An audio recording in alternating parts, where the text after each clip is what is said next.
In today's lesson, I'm going to teach you how to divide integers that have opposite signs. So if we have a problem like this that says 12 divided by -2.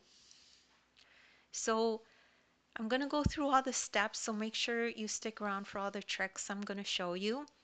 So remember the following rule, okay? Different signs equals negative quotient.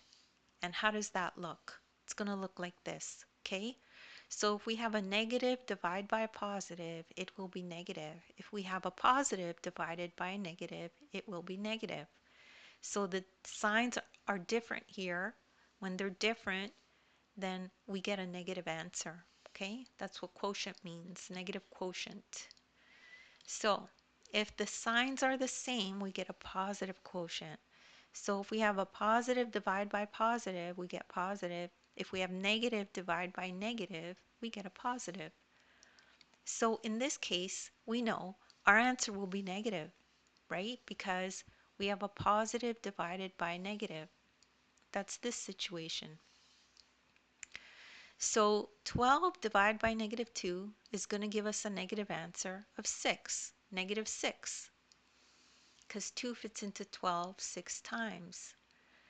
So if the signs were switched, the answer would be the same, -6. So if we had -12 divided by 2, it would be -6 because we have this situation.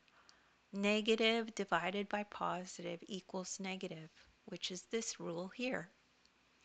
And that's all there is to that. And it's not very complicated. Anyone can do this. And don't worry if you don't get that right away. You could just rewatch the video. As well, you could take a look at the description. I have links there to other videos of mine that I've done that are similar. As well, you could download the ebook. In the ebook, there's a link that'll take you right to this video, and you can follow along in the ebook as you watch the video. Thank you so much for listening. Please make sure to like and subscribe.